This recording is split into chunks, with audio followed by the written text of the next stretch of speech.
ये कहानी माला नाम की एक लड़की की है। माला एक बहुत गरीब परिवार से थी। माला की माँ इस दुनिया में नहीं थी। माला के पिता ने बहुत मेहनत करके माला को बड़ा किया था, लेकिन अब उन्हें माला की शादी की चिंता हो रही थी। बहुत ढूंढने पर उन्हें अपने जैसा ही एक गरीब परिवार मिल गया। माला के पिता ने उसी परिवार में अपनी बेटी की शादी कर दी। शादी में बारातियों को खिलाने पिलाने के खर्चे के बाद उनके पास दहेज में देने के लिए कुछ भी नहीं बचा। वो अपने साथ एक कढ़ाई लेकर आए और अपनी बेटी माला से बोले, माला बेटी, अपने पिता को माफ कर देना। मेरे पास तुझे देने के लिए एक पैसा भी नहीं बचा, इसलिए तुझे दहेज में मैं ये कढ़ाई दे रहा हूँ। इसे अपने साथ ले जा बेटी। माला ने अपने पिता के दिए कढ़ाई को आशीर्वाद स्वरूप स्वीकार कर लिया और अपने ससुराल चली आई, जहाँ पर नई बहू के साथ कढ़ाई आता हुआ देख पड़ोसने मजाक बनाने लगी। अरे कलावती, तेरी बहू तो तुझसे भी ज्यादा गरीब निकली। आज के मॉडर्न जमाने में कैसी पुरानी कढ़ाई दहेज में दी है। अरे शीला, कुछ मत बोलो, मुझे तो कलावती के लिए बहुत बुरा लग रहा है। नई बहू के घर वालों ने कलावती को ठग लिया। पड़ोसनों के आगे अपनी खिल्ली उड़ते देख कलावती को बहुत गुस्सा आता है और वो कहती है, अरे बस करो तुम सब, बहुत दांत फाड़ लिए तुम सब ने, अब निकलो यहाँ से। हाँ, जा रहे हैं। चलो बहनों। सारी पड़ोसन के जाने के बाद कलावती अपने पति से झगड़ा करते हुए कहती है, क्यों जी, यही है आपकी पसंद? हमारे घर में कौन सा बहुत ज्यादा आमदनी है जो आप इस गरीब बहू को उठाकर ले आए? सोचा था बेटी की शादी में जो दहेज के पैसे मिलेंगे उससे घर के हालात थोड़े बहुत ठीक हो जाएंगे, लेकिन तुम तो इस गरीब को उठाकर ले आए। अरे बस करो भाग्यवान, घर में बहू आई है, कम से कम उसके सामने तो चुप रहो। बहू, तुम दूसरे वाले कमरे में जाकर आराम करो। अपनी सास का ऐसा व्यवहार देखकर माला के मन में बने सपने टूटकर बिखर जाते हैं और वो रात भर रोती रह जाती है। सुबह होने के बाद माला घर का सारा काम खत्म करके खाना बनाने रसोई में जाती है और अपनी सास से कहती है, मम्मी जी, आज मेरी यहाँ पहली रसोई है, आप बता दीजिए खाने में क्या बनाना है। ये रहा थोड़ा सा राशन, इतने में ही तुम्हें छोले पूरी बनानी है, और हाँ, थोड़े से चावल लेकर खीर बना देना। दूध में पानी ज्यादा मिला देना, हमारे यहाँ दूध महीने 2 महीने में एक बार आता है। इतना बोलकर कलावती बाहर चली जाती है।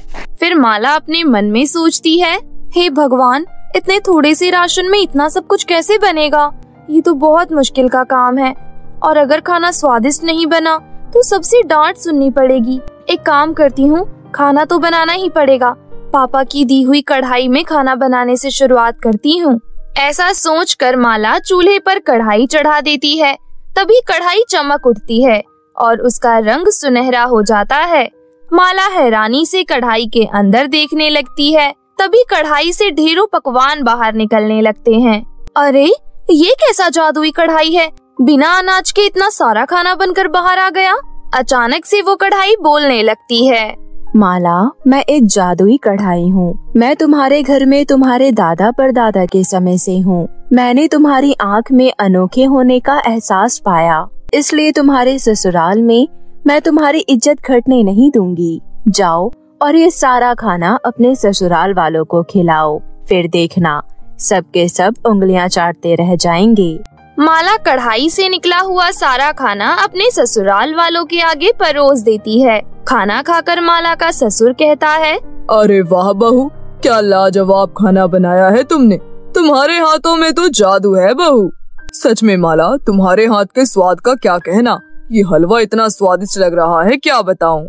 नई बहू का इतना सारा बनाया हुआ खाना कलावती की आंखों में खटकने लगता है। वो तुरंत माला से पूछ पड़ती है, अरे बहू, एक बात बता, मैंने तो तुझे थोड़ा सा ही राशन दिया था, फिर तूने इतना सारा खाना कहाँ से बना दिया? कलावती के इस सवाल पर माला सभी के आगे जादुई कढ़ाई की बात कहती है। क्या कहा तुमने? जादुई कढ़ाई? जादुई कढ़ाई नहीं मम्मी जी, जादुई सुनहरी कढ़ाई। वो हम इंसानों की तरह बोलती भी है। ये सुनकर सभी जादुई कढ़ाई को आजमाने के लिए किचन में आते हैं और माला कहती है, हे मेरी जादुई कढ़ाई, क्या तुम मुझे गर्मा गर्म गुलाब जामुन दे सकती हो? माला के इतना कहते ही वो सुनहरी कढ़ाई चमक उठती है और उसमें ढेर सारे गुलाब जामुन भर जाते हैं। तभी जादुई कढ़ाई कहती है, खाए जाओ, जो चाहिए मुझसे मांगकर खाए जाओ। जादुई कढ़ाई की ये बात सुनकर सभी चकित रह जाते हैं। अरे भाग्यवान बहू तो बिल्कुल सही कह रही थी। ये गुलाब जामुन देखकर मेरे मुंह में तो पानी आ रहा है। वो पूरा परिवार गुलाब जामुन का लुत्फ उठाने लगता है। इसी तरह दिन बीत रहे थे और जादुई कढ़ाई माला के ससुराल वालों की खाने की सारी फरमाइश पूरी कर रही थी। वो हर दिन बढ़िया बढ़िया खाना खाने लगते हैं। तभी एक दिन माला के मन में विचार आता है। वो अपनी सास और ससुर से कहती है, मम्मी जी, पापा जी, मैं कुछ सोच रही थी कि क्यों ना हम जादुई कढ़ाई की मदद से एक ढाबा खोल लें। अरे वाह बहू, तुम्हारा ख्याल तो अच्छा है। इस जादुई कढ़ाई का खाना अगर किसी की जुबान पर चढ़ जाएगा तो फिर हटेगा नहीं। उसके बाद माला और उसके ससुराल वाले जादुई कढ़ाई को आधार बनाकर एक ढाबा खोलते हैं। ढाबा खोले हुए आधा दिन बीत जाता है, लेकिन उनके ढाबे पर कोई नहीं आता। तब माला दुखी होकर जादुई कढ़ाई से कहती है, देखो ना जादुई कढ़ाई, दोपहर होने को है, अभी तक एक भी ग्राहक हमारे ढाबे पर नहीं आया। तुम चिंता क्यों करती हो माला? मेरे होते हुए तुम्हें दुखी होने की कोई जरूरत नहीं है। ऐसा कहकर कढ़ाई अपने बनाए हुए खाने की महक हर जगह फैला देती है, जिससे कि कई सारे ग्राहक खाना खाने के लिए वहाँ खींचे चले आते हैं। कहिए भाई साहब, क्या खाना है आपको? मुझे छोले चावल खाने हैं। अभी लाती हूँ। माला उस आदमी को जादुई कढ़ाई से मांग कर छोले चावल देती है, जिसे खाते ही वो आदमी बहुत खुश हो जाता है और कहता है, वाह वाह वाह वाह, तुम्हारे हाथ के बनाए छोले चावल का तो कोई जवाब ही नहीं है। पेट भर गया लेकिन मन अभी भी नहीं भरा है। मन कर रहा है खाता जाऊं। ऐसा कहकर पैसे देकर वो आदमी चला जाता है। इसी तरह दिन बीत रहे थे। अब नई बहू का ढाबा चल पड़ता है और ग्राहकों की तादाद 2 से 4 और 4 से 8 बढ़ती जाती है, जिसके कारण उनकी बहुत अच्छी आमदनी होने लगती है। बहुत जल्द माला के ससुराल वाले बहुत अमीर हो जाते हैं। जादुई कढ़ाई के बदौलत नई बहू के ससुराल में अब नौकर चाकर थे। तुम्हारा बहुत बहुत शुक्रिया जादुई कढ़ाई। अगर तुम नहीं होती तो ना जाने हमारे परिवार का क्या होता। तुम्हारे खाने में जादू था जो ग्राहकों पर चढ़ता चला गया और आज हम यहाँ तक तुम्हारी वजह से पहुँचे हैं। बहू बिल्कुल सही कह रही है जादुई कढ़ाई। ये दुनिया गरीब लोगों से कितनी भरी हुई है। कई लोगों को तो एक वक्त खाना मिलता है और दूसरी वक्त नहीं मिलता। मैं जानती हूँ, इसलिए अब मेरे दिए हुए खाने को तुम लोग गरीबों में भी बांटा करना, क्योंकि जो लोगों को खिलाता है वो दुगना पाता है।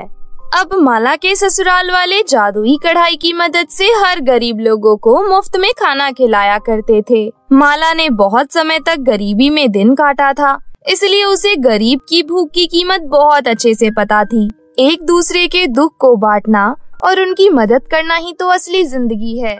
नैनपुर नाम के गांव में एक जादुई नदी थी। उस नदी के अंदर सोने के आभूषण थे। जब भी कोई जरूरतमंद व्यक्ति नदी के पास आता था तो नदी उसे 2 सोने के आभूषण निकालकर दे देती थी। गांव वाले नदी को भगवान की तरह पूजते थे और उन्हें नदी से बहुत लगाव था। उसी गांव में सविता अपनी बेटी शिवानी के साथ रहती थी। दोनों माँ बेटी एक छोटी सी कुटिया में रहते थे। जब भी बारिश आती थी तो उनकी कुटिया टूट जाती थी। बारिश खत्म होने के बाद उन्हें फिर से अपनी कुटिया बनानी पड़ती थी। इस तरह दुखों से उनका जीवन बीत रहा था। सविता एक छोटे से हलवाई की दुकान में नौकरानी का काम करती थी, जिसकी वजह से उसे ज्यादा पैसे नहीं मिलते थे। तभी एक दिन फिर से मौसम बिगड़ता है। सविता अपनी बेटी शिवानी से कहती है, बिटिया, लगता है आज फिर से बारिश होने वाली है। अगर बारिश हुई तो फिर से हमारी कुटिया बिखर जाएगी। हाँ माँ, हवा तो अभी से ही चलना शुरू हो गई है। ये हर साल मॉनसून में ऐसा ही होता है। हर साल मॉनसून हमारा रोते हुए ही जाता है। अब क्या कर सकते हैं, हमेशा की तरह फिर से हमारी कुटिया आज रात को टूटेगी और हम इधर उधर भटकेंगे। दोनों माँ बेटी इसी तरह बहुत परेशान थे। थोड़ी देर बाद जोरदार झमाझम बारिश होती है और उनकी कुटिया टूट जाती है। माँ, हमारी कुटिया आखिरकार टूट ही गई। अब हम कहाँ रहेंगे? बिटिया, कुछ न कुछ हो ही जाएगा। अब भगवान ने इस धरती पर हमें भेजा है तो हमारे सारे दुखों का उपाय भी भेजा ही होगा। अपनी बेटी को समझाने के बाद सविता मन में सोचती है, हम दोनों तो सड़क पर आ गए हैं, क्यों ना मैं भी जादुई नदी से मदद लूं। मैंने सुना है कि वो जरूरतमंद लोगों की मदद करती है। अब हमें जादुई नदी ही बचा सकती है। ये सोचने के बाद सविता शिवानी से कहती है, बिटिया, आज रात पेड़ के नीचे जैसे तैसे काट लेते हैं, अगली सुबह सोचेंगे क्या करना है। दोनों माँ बेटी पेड़ के नीचे बैठ जाते हैं। वहाँ भी दोनों बारिश से भीग रहे थे। अगले दिन सुबह सविता शिवानी से कहती है, बिटिया, बारिश रुक गई है, तुम यहीं रहना, मैं अभी आ रही हूँ। कहाँ जा रही हो माँ? मैं भी जाऊंगी आपके साथ। नहीं, तुम यहीं रुको। उसके बाद सविता जादुई नदी के पास जाती है। सविता जादुई नदी के सामने हाथ जोड़कर खड़ी हो जाती है। जादुई नदी कहती है, क्या हुआ? तुम मुझे कुछ परेशान लग रही हो।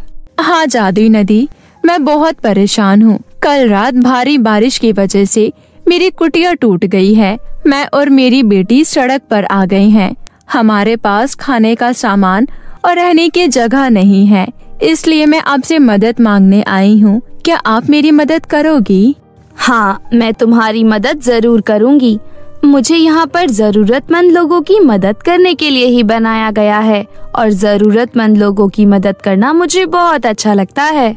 उसके बाद जादुई नदी 5 आभूषण निकालकर सविता को दे देती है। वैसे तो मैं सबको 2 आभूषण देती हूँ, लेकिन तुम मुझे ज्यादा गरीब लग रही हो, इसलिए मैं तुम्हें 5 आभूषण दे रही हूँ। तुम ये आभूषण अपने साथ ले जाओ।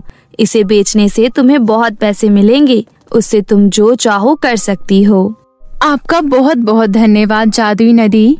उसके बाद सविता आभूषण लेकर वहाँ से चली जाती है। सविता शिवानी के पास आती है और उसे सारी बातें बताती है। वाह माँ, ये तो बहुत अच्छी बात है।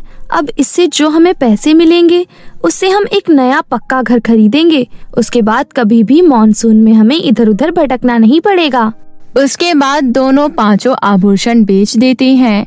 सविता को आभूषण बेचकर बहुत सारे पैसे मिलते हैं। उससे वो एक नया घर खरीद लेती है और 2 महीने का राशन खरीद लेती है।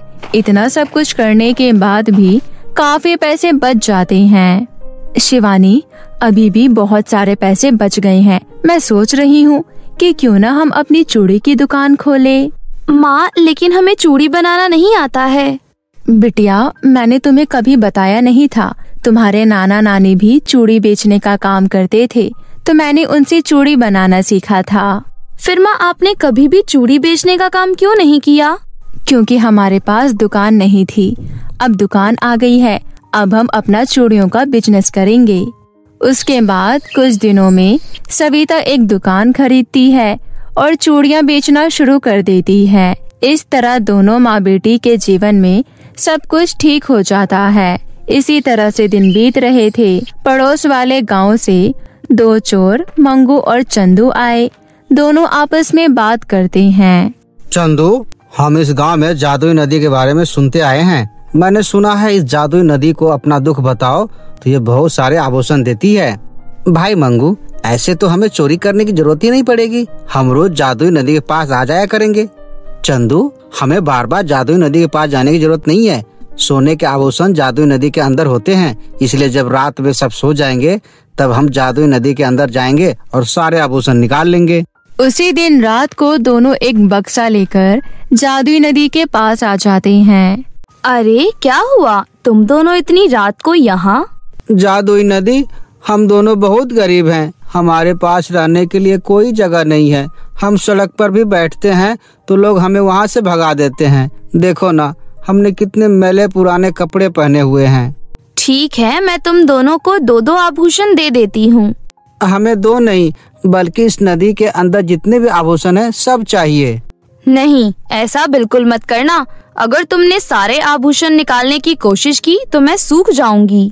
नहीं नहीं, हम तो सारा आभूषण लेंगे। इस तरह दोनों जादुई नदी की एक नहीं सुनते और उसमें जाल फेंकते हैं और सारे आभूषण बाहर निकाल लेते हैं। सारे आभूषण बाहर निकलते ही जादुई नदी सूख जाती है।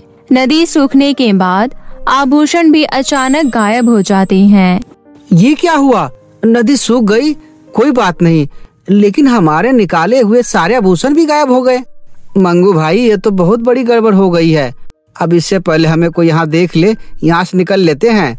उसके बाद दोनों भाग जाते हैं। अगले दिन गांव वाले जादुई नदी को सूखा हुआ देखते हैं। ये सब देखकर गांव वालों के होश उड़ जाते हैं।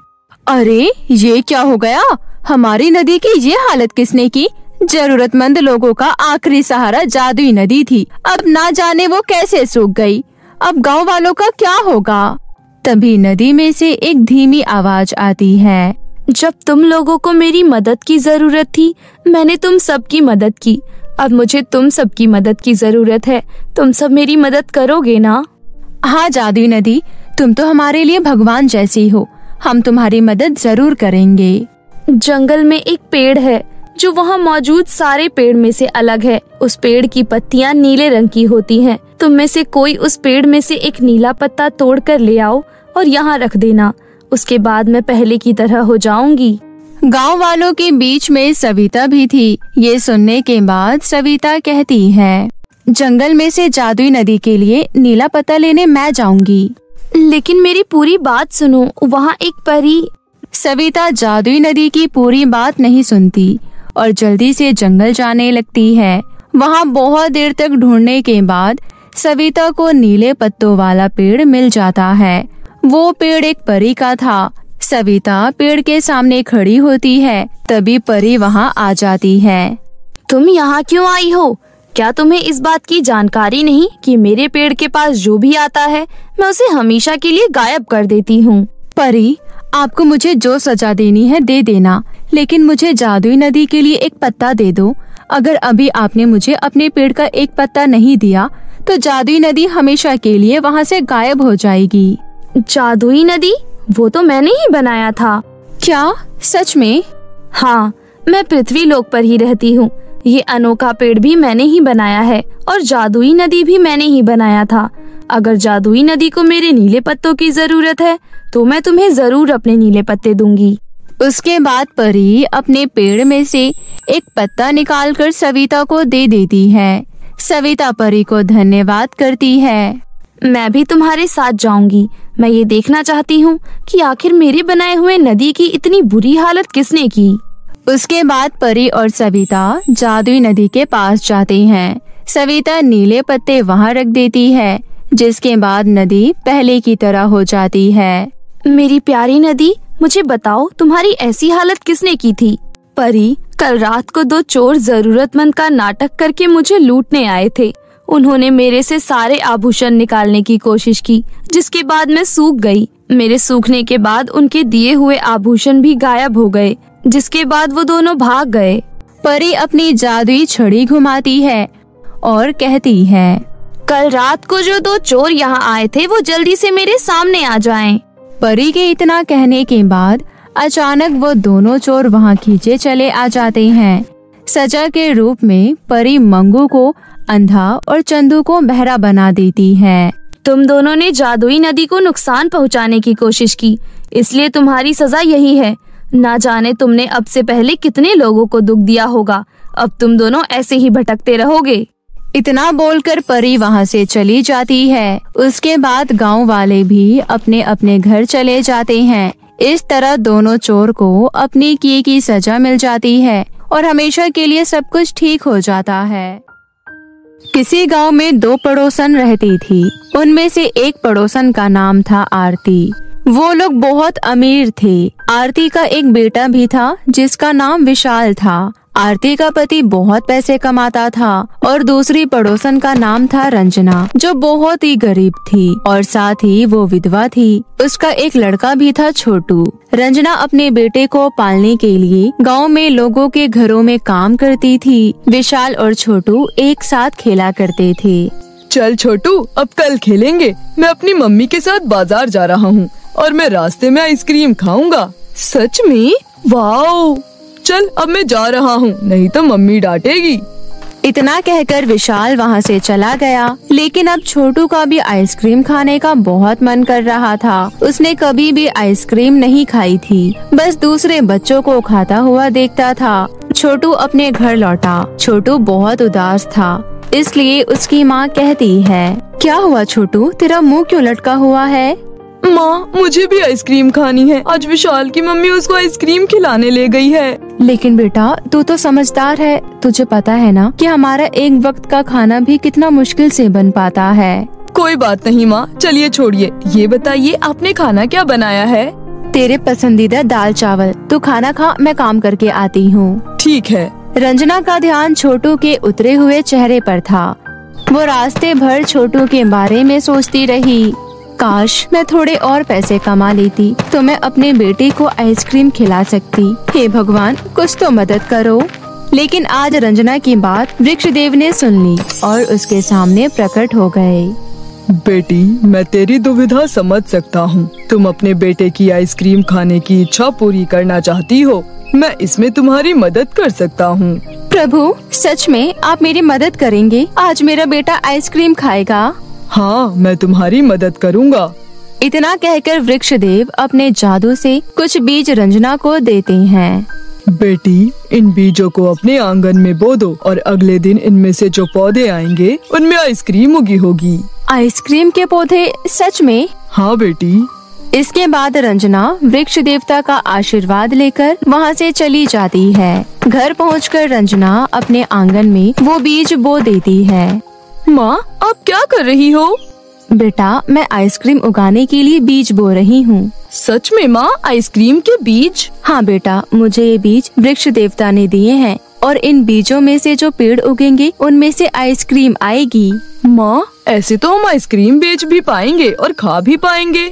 इस बारे में मैंने तो सोचा ही नहीं। तुम सही कह रही हो बेटा, हम ज्यादा आइसक्रीम उगाएंगे और बेचेंगे और ढेर सारे पैसे कमाएंगे और मुझे घरों में भी काम करने की जरूरत नहीं पड़ेगी। छोटू, अब तुम इन बीजों में पानी डाल दो। इसके बाद छोटू उन बीजों में पानी डाल देता है। तभी छोटू कहता है, मम्मी, आपका काम पर जाने का समय हो गया है।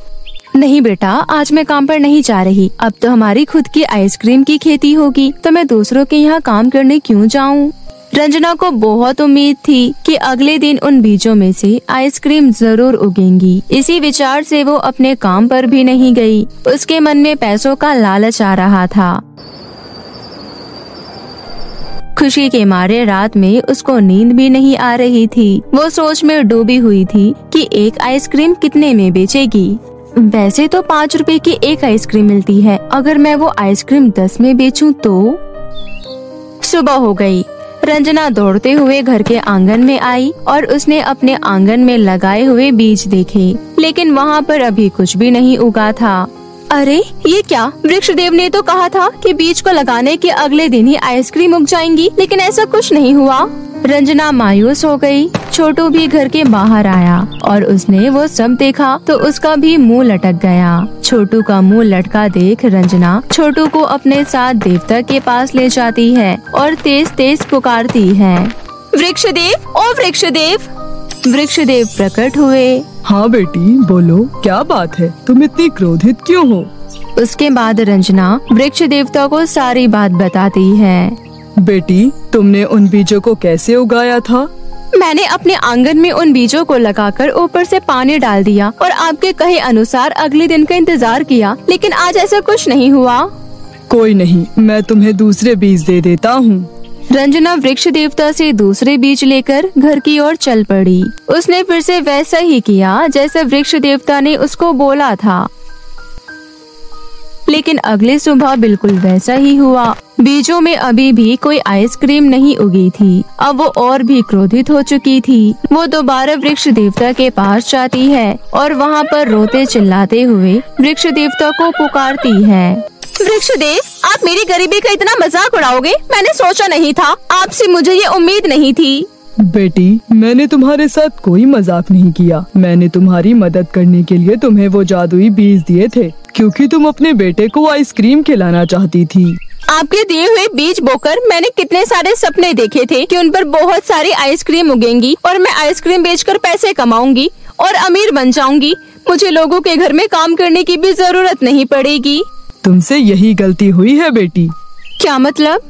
मैंने वो बीज सिर्फ तुम्हारे बेटे की इच्छा पूरी करने के लिए दिए थे, लेकिन तुम्हारे मन में लालच पनप गया। तुम तो आइसक्रीम बेचकर पैसे कमाने की सोचने लगी। वो जादुई बीज इसलिए नहीं उगे क्योंकि तुम्हारे विचार बदल गए। तुमने मुझसे अपने बेटे की इच्छा पूरी करने के लिए वो बीज मांगे थे, लेकिन तुम आइसक्रीम बेचने के लालच में आ गई। अगर तुम अपने बेटे की इच्छा पूरी करने के लिए वो बीज उगाती तो वो बीज उग जाते। रंजना को अपनी गलती समझ आ गई। इस बार वृक्ष देवता ने उसको फिर से बीज दिए और बोले, इस बार तुम सिर्फ अपने बेटे की इच्छा पूरी करने के लिए ही इस बीज को लगाना और बिल्कुल भी लालच मत करना। रंजना वो बीज लेकर घर पहुंची। उसने बीज बो दिए। अब उसके दिमाग में कोई लालच नहीं था। वो बस अपने बेटे को आइसक्रीम खाते देखना चाहती थी। अगले सुबह छोटू घर के बाहर उठकर जाता है। माँ, जल्दी इधर आओ, देखो आइसक्रीम उग गई। रंजना भी आंगन में आती है और बहुत सारी आइसक्रीम उगी देख बहुत खुश होती है। रंजना देखती है कि उसके घर के बाहर बहुत सारे गरीब बच्चे खड़े हुए हैं। बच्चों, तुम यहाँ से आइसक्रीम तोड़ सकते हो। गरीब बच्चों ने और साथ में छोटू ने भी आइसक्रीम तोड़ ली और बहुत ही शौक से खाने लगे। सभी बच्चों के चेहरे पर संतुष्टि देखकर रंजना को अपनी गलती का एहसास हो गया। आइसक्रीम बेचकर तो सिर्फ पैसे मिलते, लेकिन आज इन बच्चों के चेहरे पर खुशी देखकर बहुत अमीर महसूस कर रही हूँ। और वृक्षदेव, आपका बहुत बहुत धन्यवाद। आपने मुझे लालची बनने से बचा लिया। इतना कहकर रंजना ने भी आइसक्रीम तोड़ ली और शौक से खाने लगी। उस दिन के बाद से रंजना सभी बच्चों को मुफ्त में आइसक्रीम खिला दिया करती थी। कड़ी गर्मी के मौसम में आइसक्रीम सभी लोगों को बहुत संतुष्टि दे रही थी। आज वो भले ही गरीब रह गई, लेकिन आज वो मन से बहुत अमीर हो चुकी थी। वो खुशियाँ बांटना सीख चुकी थी।